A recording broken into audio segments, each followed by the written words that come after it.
Hey guys, Hey, what's up, man? Hey, what's up? What's up? What's up? the Not man, the much. legend. Yeah. So how you two been? Like, what's been happening? What's been shaking with the doc? Has other stuff popped up, or is it just all doc world right now for you guys? Yeah, for the last like 6 months, I've been working on a little pizza short a documentary short about pizza in my brother's pizzeria in Baltimore. We just wrapped that, just pretty much done, getting it colored and getting audio mastered, and then just trying to write a little bit. Well, I mean, it's been a little crazy. I had another film that just came out last month, so I'm getting this done and preparing for what's next. Pretty much, just working with that. Do you have any plans for the premiere night? Yeah, sit my ass on the couch with my wife. Yeah, same here. Sit on the couch, maybe order some pizza or something. I came out of the project after it had been in Andrew's hands for a few weeks at Green Buzz over the summer when we started working on it.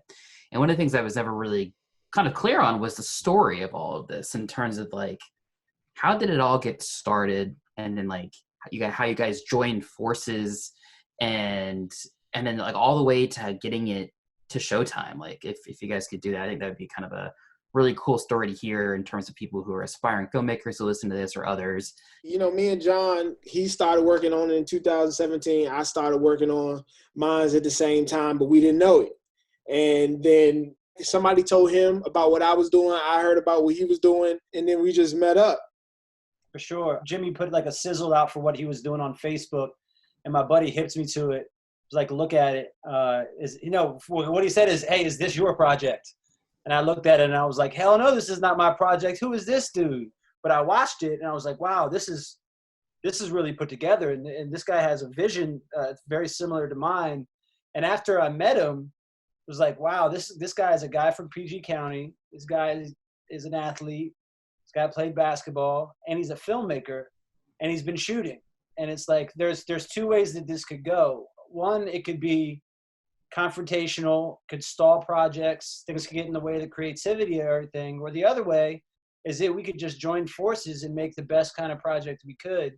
And it seemed pretty natural and pretty, like, it was an easy decision for me, especially after seeing his work and meeting him with him and then realizing how passionate we both were.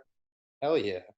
So when you guys got together, you both find out you're making very similar kind of documentaries, and you go, we're stronger together than we are doing this individually. So let's team up. We both have a vision for how this thing wants to be. And you start working together. When does 35 Ventures and Kevin Durant get involved? When does Showtime get involved? Jimmy and Quinn were working on stuff, and I was working on something with Kevin Durant. So we both had NBA guys that are prominent. I mean, I sent Rich Kleiman, Kevin's agent, a sizzle reel of some of the stuff that I was working on. And I sent him like a one-pager, and Rich called me back and was like, hey, we'd be interested in this. And, then we kept on building it out. And through, I think maybe Quinn, Rich had heard about Jimmy too. And so it was like a pretty easy decision for everybody to just be like, hey, let's just all team up on this and kill it. What was it like working with like these great basketball players? These are like arguably some of the best basketball players in the country and in the world, and then you got 35 Ventures getting involved, and then all of a sudden Rich Kleiman's involved. Like, what was that like for you? I think me and John pretty much the sentiments are the same. It was great, for us because it was more supportive because it was a community project. Like, hey, look, what do we have to do to make this great? What do we need to do to come together? And at the end of the day, it was a level of friendship because, Victor Oladipo, Quinn Cook, Kevin Durant, all grew up in our neighborhoods, and we known each other like since we were like little kids. We went to basketball camps and stuff like that. So like when we get to this point, it's just more like, yo, it's great that people from our community is making a film. And of course, like it was a lot of pressure too, because we were first time directors. It was days that we had to go back to the drawing board a lot, and at the end of the day, it just made us better filmmakers. And that's what I'm, excited about. And I'm sure John is too. And Jimmy, what's the difference there between trying to direct a feature-length narrative piece and trying to direct a documentary like this? Like, what have you learned along the way? What are some key differences that you found? Oh man, I've learned a lot by doing both types of projects and just doing like, I started doing a lot of small documentaries. I probably done over 100 of like small little documentaries. And I've also told a lot of plays, stage plays. And what I've realized is whether it's a documentary, whether it's a stage play, whether it's a narrative film, it's all the same when it comes down to it. It's all telling a good story that's captivating, and it has to be engaging. Of course, you have to understand the arms and the legs of dialogue and narrative storytelling, and how the inflections of the stage play cause reactions from the crowd. But overall, it's all the same. At the heart, it's the same thing, and that's why I think I've been able to jump from different genres and to create projects. I mean, one thing I know in working on the film, and this was both really daunting but also really exciting for Matt and I when we first got involved in the edit, was that you guys, I think you had over 100 interviews, right, in total? Yeah. Was that kind of a master plan? Like, all right, we just know we're going to get a lot of stories and then carve this thing down to the stuff that's most relevant, the stuff that's the best? Or was it you were just talking to so many people in this tightly woven fabric of a community that you're in, and you just went, oh, let's keep this train rolling, let's keep talking to people? Right. I think there's a couple of factors there. Since the story is so important to not just us, but to the community, telling the story about Prince George's County, we needed to make sure we understood the story from the people that know it best, which are the people from the community. And there are so many prominent basketball players. There are so many prominent figureheads within the community that we needed to talk to them all. So it was an interesting, I think it's unique in a documentary form that, the story was revealing itself to us through interviews. So in a sense, part of our production method could even be lumped in with pre-production and development. On a follow-up on that, what is something that kind of got left on the cutting room floor, or what's something that you kind of wish that could have made it into that final product? We got really excited about the community aspect of it, the history of the community. What really happened here that doesn't even have to do with basketball, and a lot of that stuff, and as it should, a lot of that stuff isn't being included in the Showtime Sports documentary. You know what I mean? At the end of the day, that's what it is. It's a Showtime Sports documentary. So a lot of the stuff that we uncovered and a lot of the people that we talked to in the community that aren't centric to basketball kind of didn't get included. How would you guys describe PG County to someone who's never been there or has never even really been on the East Coast before, and not even necessarily in like the lens of a basketball community, just PG County as a whole? How would you describe it? So you might laugh when I say this, but me personally, I'll say it's like a Wakanda. It's like a place where it's like it's affluent African Americans who, it's just a place that I feel like it hasn't been shown its just due. And it's a community that, we know the American history that has really thrived when it has come to African American affluence. And I think it's just a very unique place with a whole lot of unique stories. You've got great people from here, like Sugar Ray Leonard, like one of the best boxers of all time, and it's just like a long list of great people that are from here.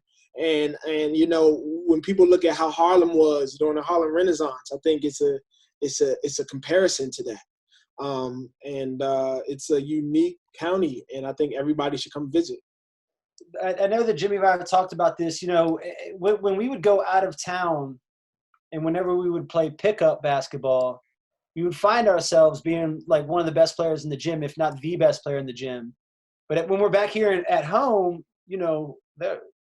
that's rarely the case. There are guys that are pros in Europe or college guys everywhere.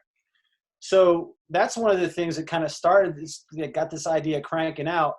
And also, for the longest time, when guys would leave and go wherever they played ball, and they'd say, "Where are you from?" They'd say Washington, D.C. And I'd be like, no, you're not. I mean, I get it, but bro, you grew up in, you know, Upper Marlboro and you're from PG County. So like there are a lot of these things kind of just percolating that kind of gave us these ideas, you know, affluence, you know, not getting the highlights shown on it. And then basketball, there's just all kinds of things that kind of built this up into a project for us. Well, I mean, so you kind of brought it to basketball. Obviously, the doc is about basketball and this incredible community and so much success from so many different players. I mean, biggest question maybe of the entire podcast, why? What does this all stem from? Where is all the success coming from for PG County when it comes to basketball? There's a bunch of reasons. I'll go through a couple. One is that we have the best Parks and Rec system in the world, or in the country. We're the only 6-time gold medal winner for, you know, Parks and Recreations. There's gyms and there's courts everywhere. That's part of it. Also, basketball from an African American perspective kind of started in DC. So as people migrated from DC into Prince George's County, they took this history of the game with them. You know, the affluence has a big part of it too. There's a lot of resources that the families and the communities can put into the game, you know, and start travel teams and, you know, make sure that people have the right gear on. And all of this kind of culminates into just this competitive place where basketball is just part of its blood. Well, I mean, I have more of a question about it, you know, as a follow-up. And I guess within my question is kind of my guess, but tell me if I'm wrong. Tell me if you agree. I mean, it seems to me like one of the biggest factors is it is a magnet. So if you're really good and you want to go test yourself against the best, you go there and you join one of the high schools there, you join one of the AAU clubs there, and then you get to, you know, for sure these folks that are on my team, these are top level D1 players with potential to potentially go pro either in Europe or the NBA. Similar to another sport, like if you were, you know, if you happen to be really, really good at hockey and you were living in Atlanta, maybe you would move to Massachusetts. Or if you were really, really good at tennis and you were based in Cleveland, Ohio, maybe you move to Florida and go to one of the tennis academies there. I'm just curious, like, is that a part of it? And if so, is that a big part of it or just a small part of it? Yeah, man, I think that, you know, it is a magnet. And the biggest thing is the competition just rises so high. So that when you're winning here, like when you're able to win here, when you're able to be one of the best here, you know, I tell this story a lot. I used to go down to Florida and stay with my sister over the summer, and I used to play basketball down there, and I used to dominate. Like, I used to just score at will, but back at home, I didn't get in the game on my team. And I think it's because the competition in this area is so different, and all those things just combined together. It's like, you know, basketball was, you know, it's a stereotype, but it was a way out, a way to college for a lot of people. And, you know, it was just during those times, it was just hard. People had to figure out, like, how am I going to become something? And it was basketball for a lot of young Black boys. And it's just all those things combined together. But I totally agree with that. And one other component I just thought about too that I don't know if we brought up is like the giving back. Like a lot of these guys who end up making it, guys and girls, they come back to the community. And whether they're teaching clinics or in Kevin Durant's case, opening up an entire, you know, complex for kids to play at and having the summer camps and having because people are staying there and coming back there even after their success, the younger kids get to grow up and have that sense of like people that they're seeing on a daily basis are quote unquote making it. You know, they're making a living out of basketball. And I think when you're in an environment where you see a bunch of success in anything, I think that's going to help you visualize how you can get there, and also helps possibly give you the resources to get there too. Agreed. 10,000%. So just pivoting this a bit, I'm really curious to hear what are you hoping the audience takes away? So someone watches this, they don't know you, they don't know PG County, they have no affiliation whatsoever, and they come across it, they watch it, they weren't intending to watch a basketball doc. What do you hope they take away after they're done watching the film? That sports can be used to help empower communities, that sports just aren't a pastime, but they can be something that can lift people up and bring people together. I also think that through our film, you get a little like eyeglass into the history of basketball too. Naturally, because E.B. Henderson, who's a guy that you'll see in the movie, learn from James Naismith. You're learning a little bit about where the game came from. People can see a very affluent community, and they can also see a community that struggles, but they can see individuals that had these dreams and they work for them every single day of their life, and you can accomplish that. And that's what I want people to really realize, and I think our film could do that. Awesome. Cool. We haven't talked a ton about you individually as directors and what this project means to your career and your career arc. I'm just curious, like, what are you hoping from this experience? How are you hoping this affects your career, short term, long term, as directors?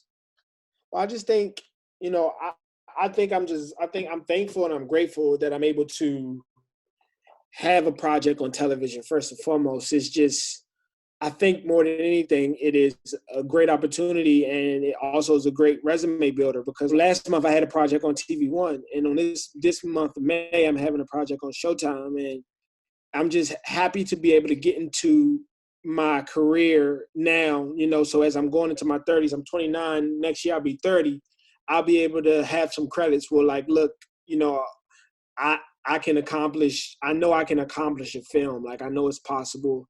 I've seen it through.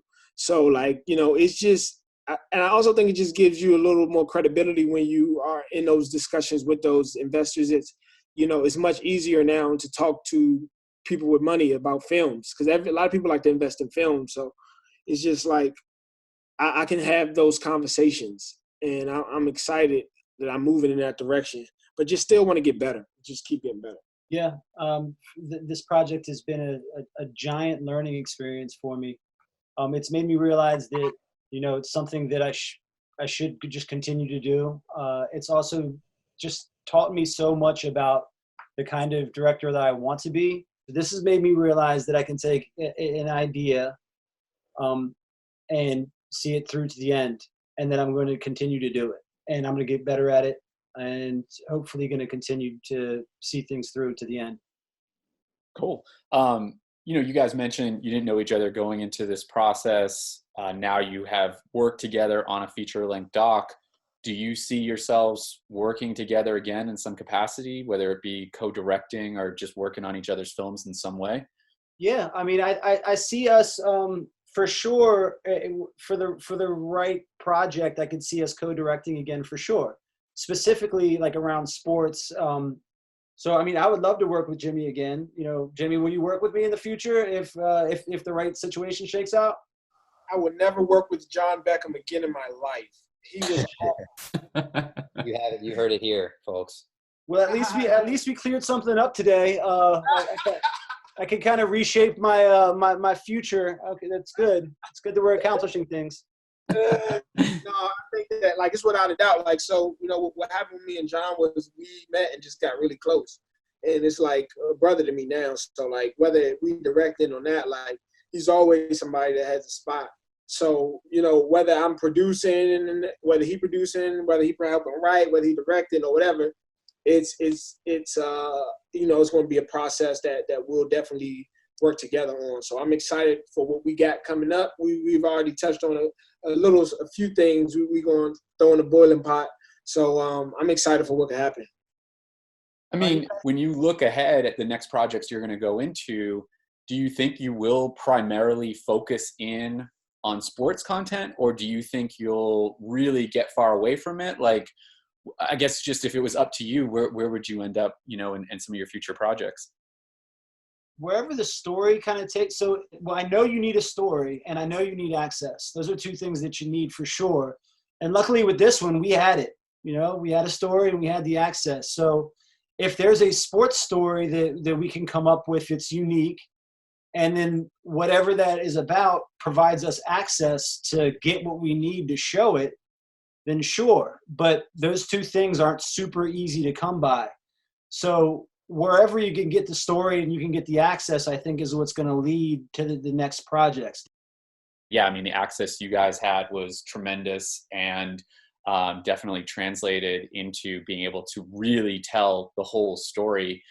You know, just kind of going back to sports versus non-sports, you know, sports docs have a feel to them. There is kind of some story tropes that are consistent from one to the next. How much were you guys looking at sports documentaries or basketball documentaries before going into it, and how much consciousness did you put into trying to match up to that, or to do something a little bit different from that? All I did was watch sports docs. Like, I think I've probably seen every basketball documentary that is out there or that has been anywhere, really. I just, and even football docs, boxing docs. I think I've seen every, like, that's one of my favorite things to do.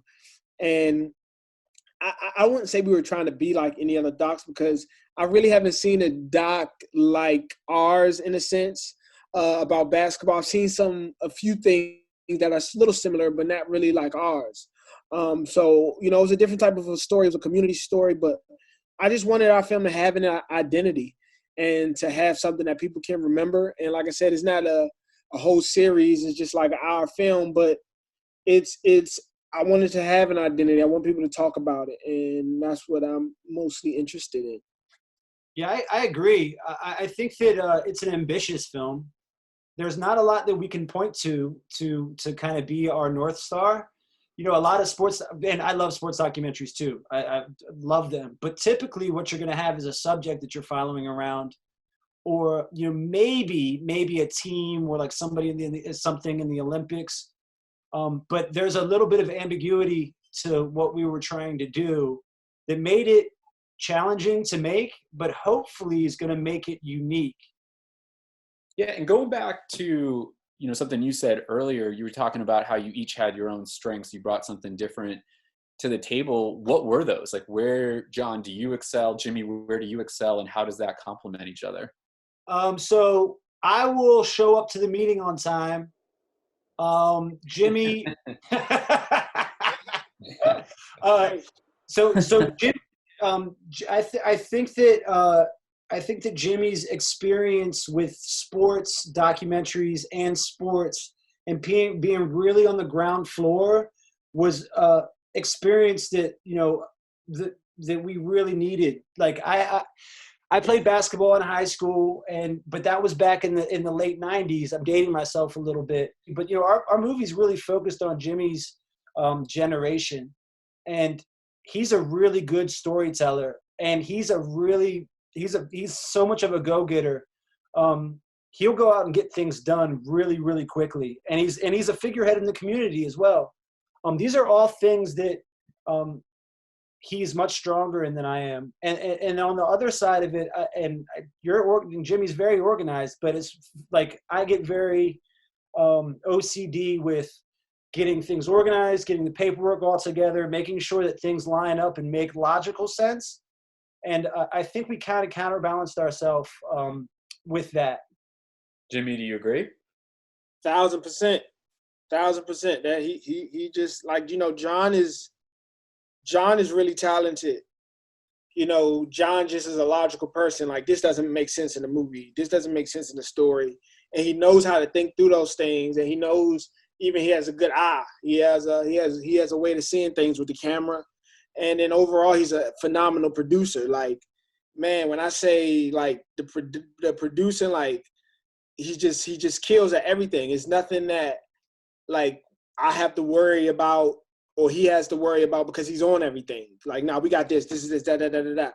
And so when he can do everything, he can write, he can direct, and he can produce. So, you know, it just made my job easy too, just working with him. So. And Jimmy also, so Jimmy won't let you guys know, he won't let it really anybody know, but he could also cut a little bit. So one of the first times I met him, not the first time I met him, but after we had our initial meeting and we talked on the phone all the time, I would go to his house pretty often. And, one day he was like, yo, I cut this last night. And he showed me like a 90-second, like sizzle, cut to music, cut to rhythm, that was just banging of all stuff that he shot. And I was like, who the fuck is this kid? And like, he was like, there's a lot of talents that he has as well that he won't let you know about. Cool. Yeah. I think the first time we had a conversation, I think we got to see that 90-second sizzle, and I agree. I think it really flowed well. Footage was amazing. So yeah, I think there's a lot of talent there on the edit side. Obviously, the whole world's about to see it in a couple weeks. Are you nervous at all about any sort of scrutiny, any sort of, other basketball communities, any sort of negativity that might be coming your way, or is that not an issue at all? No, I think it's just natural. Sometimes you care about what people think about your work. And I mean, I'm an artist. I'm very sensitive about the stuff that I put out. And like, I ain't gonna lie, like I'm working on this, but like when my movie comes out or I have a play come out, like I wonder what people think. Like I do look at the reviews. I do look at the Twitters. I do look at all that stuff. So I'm really nervous about what people are going to say. I know there's going to be negative comments. You can't really get away from that. But overall, I'm just happy that I'm able to do what I love to do. And that's what I got to be grateful for. You think the people in New York are going to see this and have a lot of trash to talk? Yeah, they're going to have a lot of trash to talk. But what I like to say is men lie, women lie, numbers don't lie. Where the numbers at, New York? Where the numbers at? Back in the day, in the 90s and all that, they were producing them, but lately they haven't. So, like, I know they got a new kid coming up, though, and that could change. But, like, we know that 2000 to, like, now, it was our time. It was us. Like, we was the ones producing it. L.A. was, too, but there's so many people in L.A. You know what I mean? So. What do you think about the future of PG County basketball? You think you're going to hold the title for a while, or you think some other region might take it from you? When you watch it, it becomes apparent that there's much more to it than us bragging about basketball.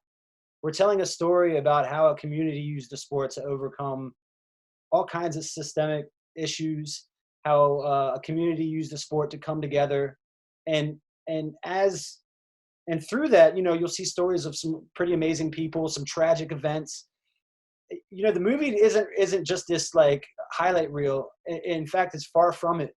So I don't think that it matters that, I think from it you can say, hey, yeah, Prince George's County is one of the best hotbeds for basketball in the world. And I think that probably Jimmy and I would say we're number one. Look at the numbers. Come fight us if you want. But the movie has moved past that, has leapt actually past that. And it's no longer anything about braggadocious basketball talk. It's more about documentary filmmaking about this community. Definitely. Cool. Obviously, Last Dance comes out. Unbelievable attention given to it. Just is dominating the sports world during the current condition. When you saw that, you saw the incredible amount of media that it got and the attention that it got. Did you feel like that was positive, or like what was your reaction to seeing another doc come out about basketball and just how much reach and how much attention it was getting? Well, it's Michael Jordan, so it's like that's a whole different kind of beast right there. So, but it was good to see how excited people got about that, and I do think that it's just going to bring attention to our project for people to see it. But it was just great to see just the love that people have for the game. And I feel like, Michael Jordan's one of the greatest players of all time. And I feel like we got one of the greatest players of all time from our community. His name's Kevin Durant. And so, like, it was just exciting to see that.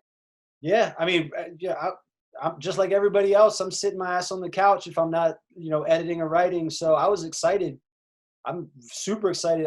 That's like a sweet spot of mine. The Bulls were right in that sweet spot area where I was like living in the gym. So I know a lot of this stuff coming out, but to see how they put it together, specifically while we're in post-production for this documentary that we're working on, you know, I'm looking at things a lot different right now, and it's super fun to kind of see what they did here. Oh, look what they did there. Check that graphic out, as well as just pass some time by watching one of the best sports teams ever.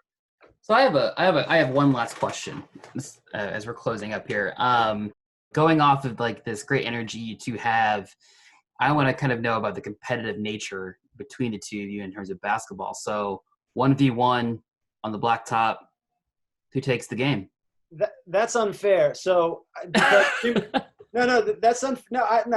beat Jimmy, but Jimmy would beat me worse in football. So Jimmy played college football.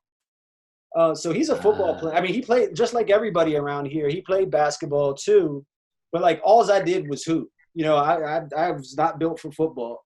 So as far as basketball goes, I'd beat Jimmy one-on-one, but in football, he would beat me worse than I would beat him in basketball. Jimmy, what do you think about that? I'm sorry, JB, but I'm gonna have to say something. Oh, no. I will beat you in football and basketball. Okay. Get the fuck out of here, Jimmy. He's lying to y'all. He is lying. You cannot lie on a podcast. There's rules to this. JB is a You great cannot lie on podcasts, Jimmy. There's rules to this, bro. JB is good, but I beat you 16-3, bro. Oh man, now we gotta play. Now I will say at this point now maybe JB in his prime. JB just coming off surgery, so he ain't hot right now. It's gonna take him a while to get back. Take me back 10 months, Jimmy. Come on, man. Stop talking shit on the podcast. Take me back before the injury. Okay. Before the injury, you were a bucket. I don't know. It would have been a good game. It would have been a good game. Okay. Podcast talk. Podcast language. Okay. Out of 10 games, JB, it probably been 6-4. I would have won 6. He would have won 4. Shit. The PG County in you guys is coming out right now. Oh, yeah. Whatever. I mean, whatever. We're about to hang up, and I'm about to go break my leg again trying to play again. Get back in shape. I got one mission from now on. There's one mission. I'm scrapping film. I'm scrapping everything else. Must beat Jimmy. He's full of shit. I'd beat Jimmy right now. Hey, yo, I love him. That's my boy. That's my guys. I just want to say shout out to Green Buzz, man. Green Buzz is dope. They hot. If you want a dope project, make sure you check out Green Buzz. Thank you guys for having us. It's been a great time. It was great working with you guys. And I hope everybody enjoys the film on the 15th. I appreciate it. It was a pleasure to work on. It was a lot of fun collaborating with you guys, and we're definitely looking forward to the next thing we can all work on together. My man, thank you so much. All right, guys. Peace.